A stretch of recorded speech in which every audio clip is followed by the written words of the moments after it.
توکل کیا ہے؟ توکل کا مادہ واو کاف لام ہے، جو کسی بھی کام میں کسی اور پر اعتماد کرنے پر دلالت کرتا ہے، اس کو وکیل بنانے پر.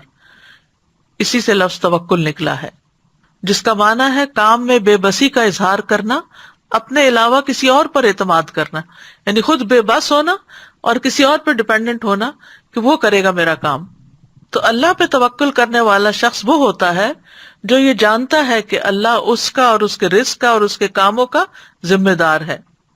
تو انسان پھر صرف اللہ ہی کی طرف رجوع کرتا ہے، مائل ہوتا ہے، کسی اور پہ بھروسہ نہیں کرتا.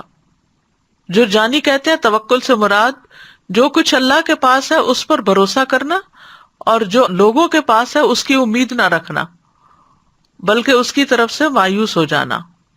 ایمان والوں کو بارہا توکل کی تعلیم دی گئی ہے. قرآن مجید میں آتا ہے رب المشرق والمغرب لا الہ الا ہوا فاتخذہ وکیلا. مشرق و مغرب کا رب اللہ ہے، رب المشرق والمغرب، اس کے سوا کوئی معبود نہیں، سو اس کو اپنا کارساز بنا لو.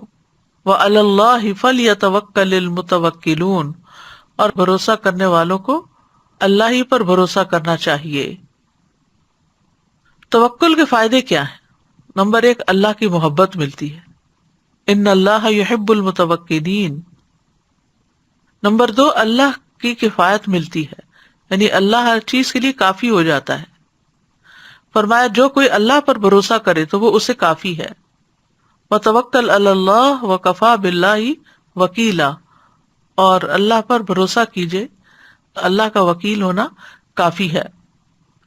غیلان بن جریر کہتے ہیں جس کو تقدیر پر راضی رہنا اور توکل کرنا اور اپنا معاملہ اللہ کے سپرد کرنا دے دیا گیا، اس کی کفایت کی گئی. پھر یہ کہ ہم و غم دور ہو جاتا ہے، اللہ کے علاوہ کی مدد کی ضرورت نہیں رہتی.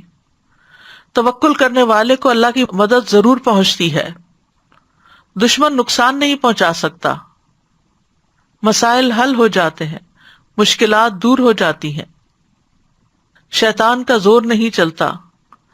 توکل انسان کو بہادر بنا دیتا ہے، اللہ کے سوا کا ڈر نکل جاتا ہے، توہمات اور بدشگونیاں زائل ہو جاتی ہیں انسان سے، جادو، حسد، نظر بد سے حفاظت ہوتی ہے. آخرت میں بڑا اجر ہے، جنت ہے، ایسے لوگ بلا حساب جنت میں جائیں گے.